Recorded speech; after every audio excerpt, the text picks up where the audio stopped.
Well, every December, my family and I make the 700-mile journey or drive to visit my parents and other family in Ohio.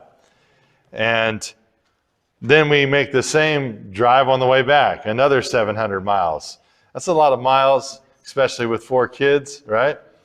It takes about 12 hours to make the drive if you're going straight through, and that includes, bathroom breaks, food stops, and just rest breaks from the trip and the driving.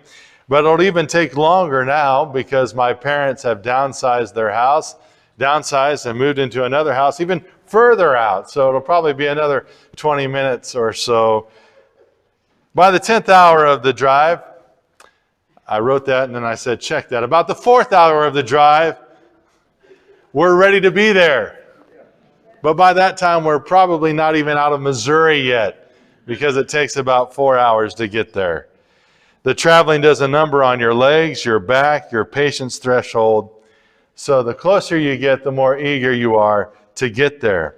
And most journeys have destinations like the one we'll have, right, in a few weeks. We're going to Ohio. Most journeys have a destination. The wisemen have a destination. They're going to Jerusalem because they presume that that's where the King of the Jews would be found. They go to find him in Jerusalem. That's their destination. And by far, the wise men make the longest journey of all the journeys that we'll cover, that we have been covering in this series that are surrounding the birth of Christ, right? Mary and Joseph and Jesus make the journey from Nazareth from Nazareth to Bethlehem, and then from Bethlehem to Jerusalem, and later from Bethlehem to Egypt. But this one is a lot longer, the one that the wise men make, by far. In fact, if they're from Persia, some think modern day Iraq, they travel some 900 miles. If from Babylon, as others think, modern day Iran, they travel even farther. Why would you go all that way?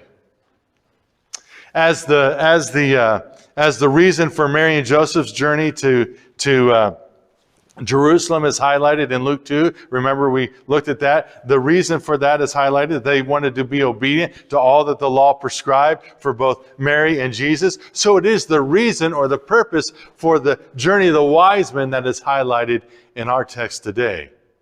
They go all that way, not just to find the King of the Jews, but in order to worship him. But not everybody wants to celebrate the arrival of this king.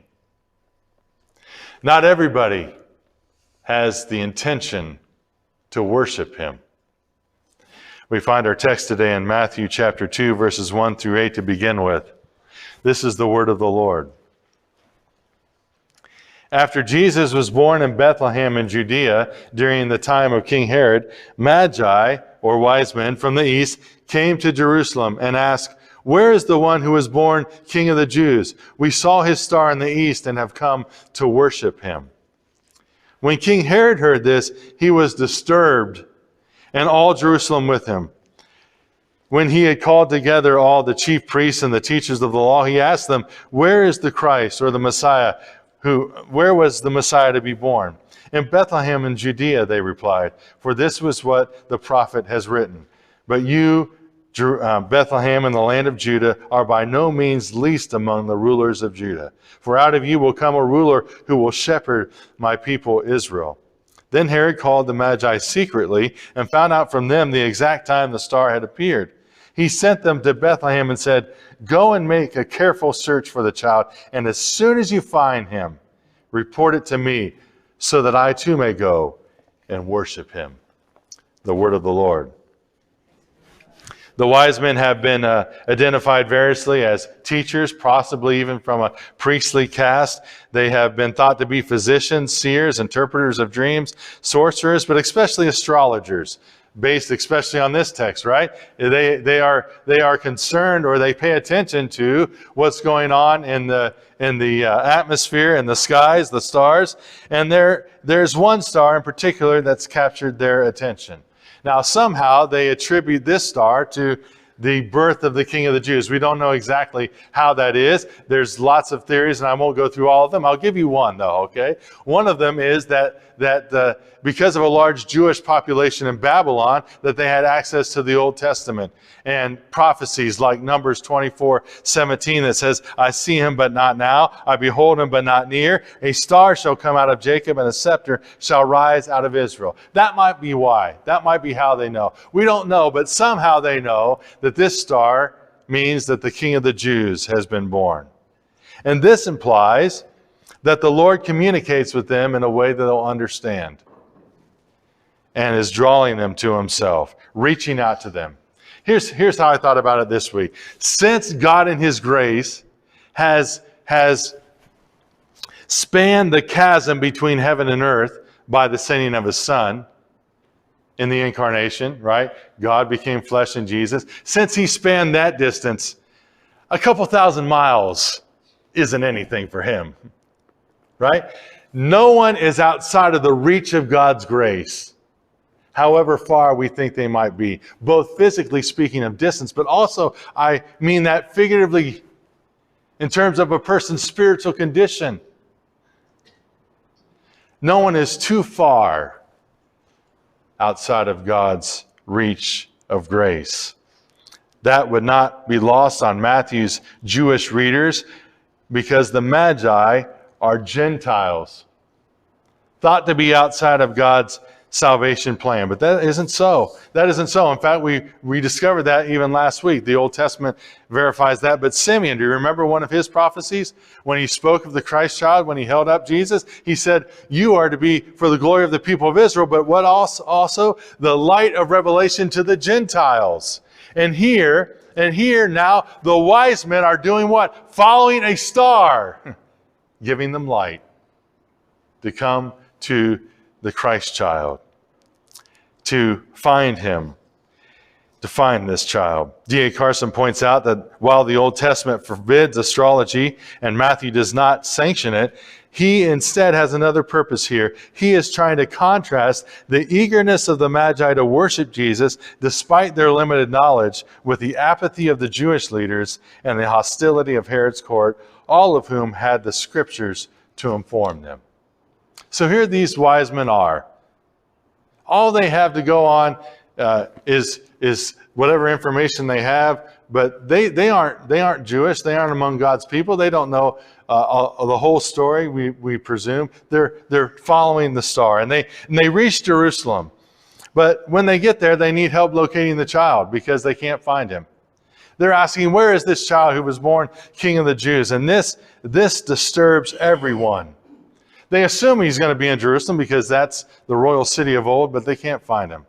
And everybody who hears this is disturbed, especially King Herod. And I think I've mentioned this before, but this word for disturbed means like this commotion going on in your heart. It's stirring you up. There's this burden that comes upon you because you hear some news that you don't like, at least for Herod. And the people also are churning with the possible chaos that's going to come from this news. You know, to hear of another king isn't the best news if you're a king. Right? At least in Herod's mind, that's how he takes it. He's a wicked man, by the way, and he'll spawn a very wicked family. If you received the email, I gave you a long list of his relatives who do harm to God's people. Do harm to God's people. But he does too. D.A. Carson and Craig Keener share some of the historical insights about Herod. He's called Herod the Great. He says, Herod loved power and inflicted incredibly heavy taxes on the people. And in the last years of his life, suffering and illness, it compounded his paranoia. So he turned to cruelty and fits of rage. And he had not only close associates killed, he had his own wife of Jewish descent killed. And he had at least 2 of his sons killed. So to hear that there's another king, what do you think he's going to do? What do you think he's going to do? He's not going to tolerate that. In fact, he resented, Craig Keener says, the fact that many Jews considered him a usurper. And although he was an Idumean by birth, that's a little south of Judea, he considered himself, he gave himself the title King of the Jews. So do you get it now? So when these wise men come asking, where's the King of the Jews? He's thinking, here I am. But that's not who they mean. Who was born King of the Jews. So Herod has little room for two kings in his realm. You see, those in power want to stay in power, and they'll do whatever it takes to stay in power, even if it means getting this child out of the way. So Herod wastes no time. Look what he does. He calls in the chief priests and the teachers of the law to determine where the Messiah was to be born. And they tell him Bethlehem, which is not far away, 6 miles away. Oh yeah, he can track this child down. He can take care of this child. The answer is based on Micah chapter 5. Indeed, Matthew's already told us that this has happened in verse 1. After Jesus was born in Bethlehem in Judea, the prophecy is fulfilled in that way. And so he knows where this child is to be born. And his intentions aren't named here, but we know them from the next part of the portion. They'll come to light that he has intentions to kill this child, but he covers that up. He doesn't make that known to the wise men. No, he practices cunning and deceit with them. And he gets them to tell him the exact time that they saw that star appear. He's doing the calculations. Okay, how old is this child? What kind of child am I looking for here? And then he tells them, go find him and as soon as you do, immediately, as soon as possible, you come tell me and I want to come worship him too. No, he doesn't. No, he doesn't. He has murderous intentions. But as wise as the wise men may be, they don't see through the plot. They go and find the Christ child, but notice, no one joins them. It has just been announced that the King of the Jews, the Messiah, has been born. These teachers of the law who know all the answers and knew this prophecy, don't join them. Don't go and find this Messiah. Don't join them on the journey. That's the apathy that Craig Keener was talking about. The thrill, here's how I would put it. The thrill of hope about this prophecy of the Messiah had succumbed to indifference and apathy. The eagerness of the wise men display is not matched by those who give the right answers about the birthplace of the Messiah and who know the scriptures. No one else bothers to join these Gentile astrologers. Get this, the Gentile astrologers, no one joins them to worship the King of the Jews. Even the ones who just said, yeah, this is where he'll be born. Who has just heard this birth announcement. They don't join the journey to seek the child. Part of this season of Advent, part of the preparation of this season of Advent then, can be to ask the Lord, and this is a hard question, church. In fact, we might just say, okay, hurry up with this, Pastor Eric. I really don't want to hear this question. Just get on with it. But part of the preparation of the season of Advent is to ask the Lord, is there any apathy or indifference or lukewarmness in my own spiritual life? Deal with it, Lord, because I don't want it there. These religious leaders who knew the right answers, who had Bible knowledge, didn't join the journey. Is there any indifference toward God? Any apathy growing in our hearts? Just going through the motions of religious duties and routines, but there's no worship. Is there anything that the Lord would want to deal with in our own hearts? Is there any apathy? Is there any kind of indifference in our own hearts? Is there anything that the Lord would bring to our awareness of how our hearts have grown cold and hardened toward others? Or to state it from a different angle in the form of a question, and this is more positive maybe, what place is given to worship of the Christ during this season of Advent and Christmas?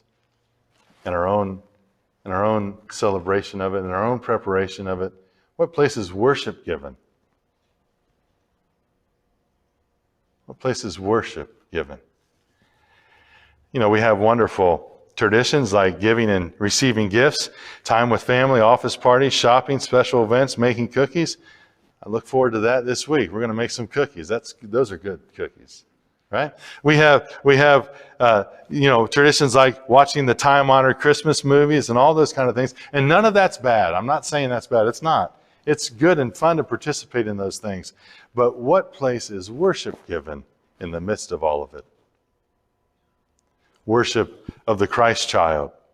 Because when we get away from worship, that's when apathy and indifference can start creeping in. I'm rereading a devotional that Paul Shinman wrote that we used during Advent several years ago, probably 7 or 8 years ago, called Celebrate. And I came across one of the stories in his book that highlight preparing our hearts for worship, because it becomes so much other focus during this time. He says in high school he worked as a part-time employee in a department store, and he got the short straw and had to work Black Friday that season. And that year it was about the Furby. I don't know if you know what that is. It's like a little doll thing. The Furby was all the craze during that season, and he was assigned. He got to be one of the lucky ones to distribute these dolls to everybody else. What they did was they put them all back in the sporting goods section behind the counter. And when you came in, you had to draw a number, and then you would go back and you could pick 1 or 2 Furbies and then go on your way. And everything was going well, he said, until one lady got 2 Furbies, as she was able to do, but then stayed at the counter and waited for somebody who only took 1, and then began to bargain with them to get a second one, and then she would buy the second one from them to get 3. And when somebody saw that she had 3 in the back of the line, he started yelling at her and say, "You have 3, put 1 back." She had a few choice words back for him, and you know what he did? He took a softball and threw it at her head. Yikes, right? I guess it wasn't a good idea to be in the sporting goods section with the Furby dolls, right? Over a doll. Ugly incidents like this invite us to ask the question again. What place is worship given to the Christ child in all that happens during this season of Advent and Christmas? Worship is the purpose of the wise men's journey, and that's exactly what they not only come to do, but now do when they find the Christ child. Verse 9. After they had heard the king, they went on their way, and the star that they had seen in the east went ahead of them until it stopped over the place where the child was. When they saw the star, they were overjoyed. On coming to the house, they saw the child with his mother Mary, and they bowed down and worshipped him. They opened their treasures and presented him gifts of gold, frankincense, and myrrh. And having been warned in a dream not to go back to Herod, they returned to their own country by another route. The Message puts verse 9, then the star appeared again, the same star that they had seen in the eastern skies, and it led them on until it hovered over the place where the child was. The New Revised Standard Version puts it, when they saw the star had stopped, they were overjoyed. This indicates that they're at the place where this king is, the one that they've been looking for. They can now do for him what they came to do all this way. Think of this, hundreds of miles they came to do this, to bow down and worship him. And so they come and do that. The Message puts it, they could hardly contain themselves. They were in the right place. They had arrived at the right time.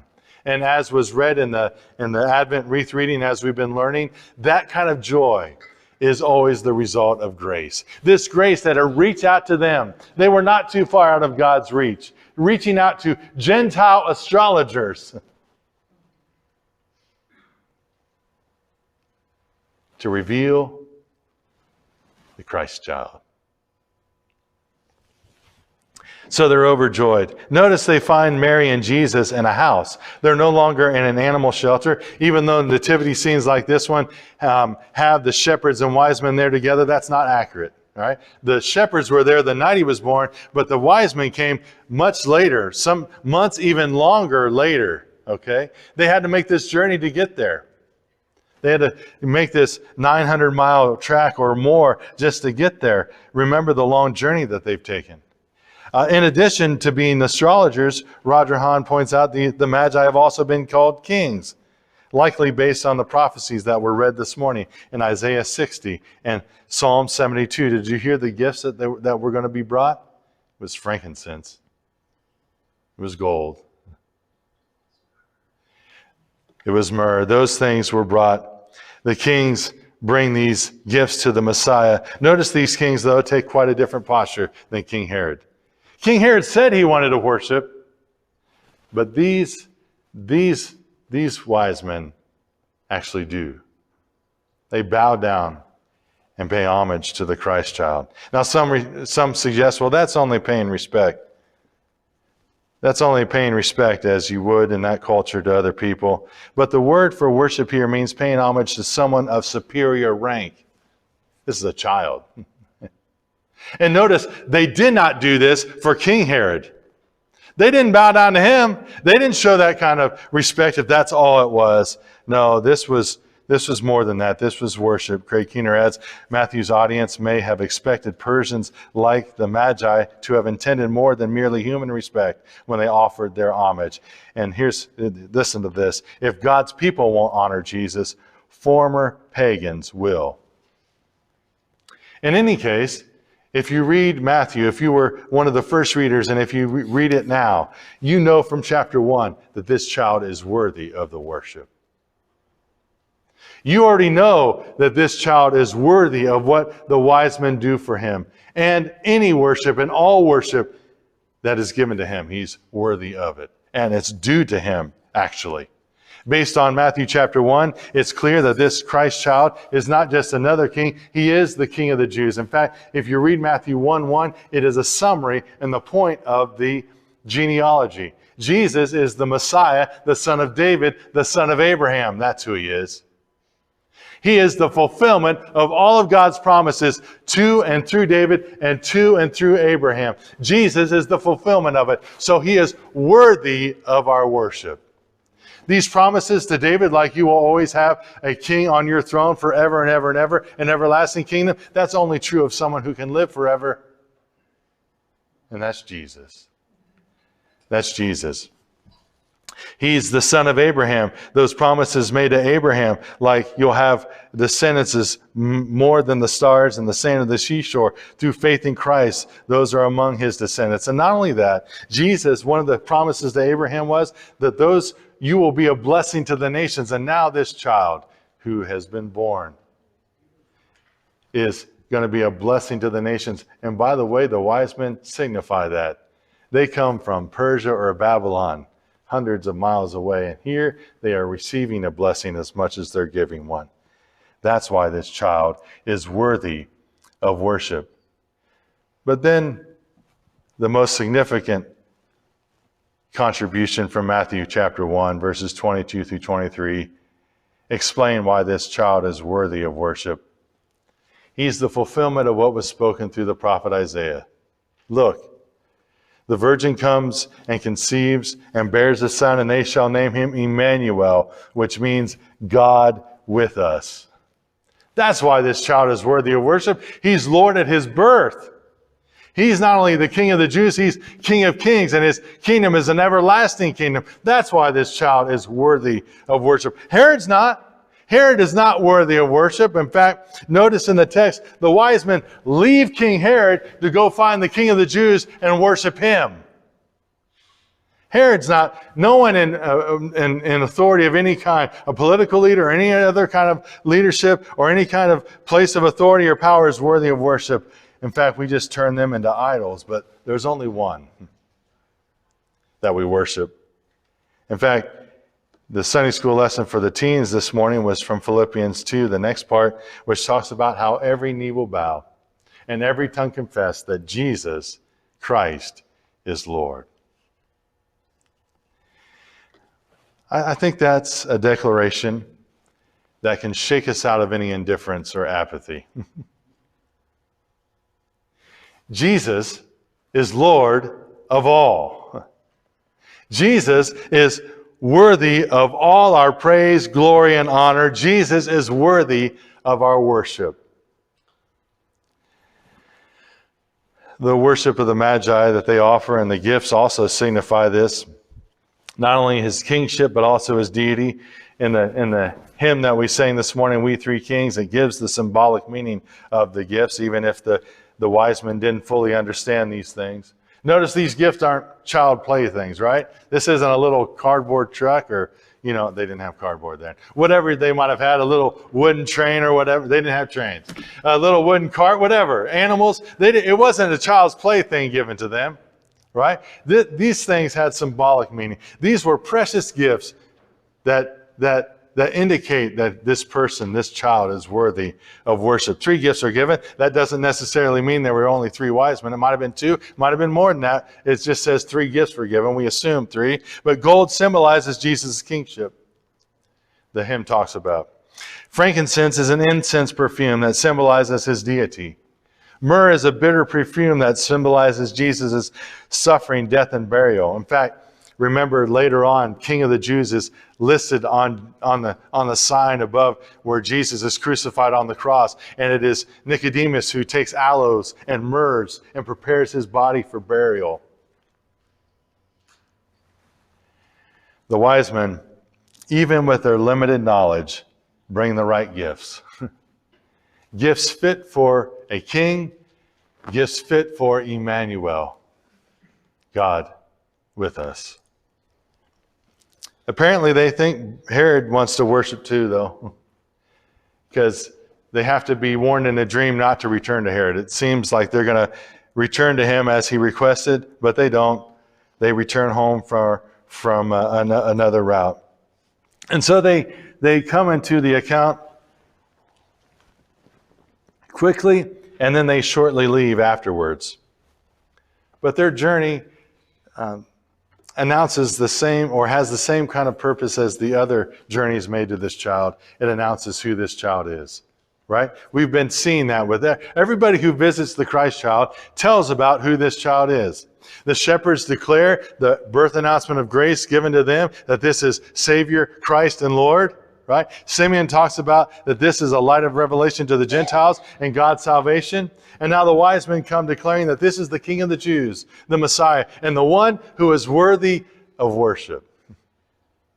The one worthy of worship.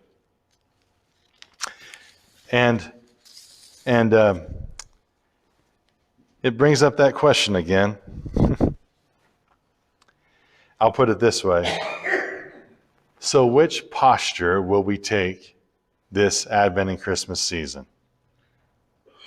Indifference and apathy, or worship? D. Carson has I would call it a forceful challenge to any reader of this account. He says the Magi will be like the men of Nineveh who will rise up in the judgment and condemn those who, despite their privilege of greater light, didn't receive the promised Messiah and bow to his reign. So will it be indifference and apathy, or will it be worship?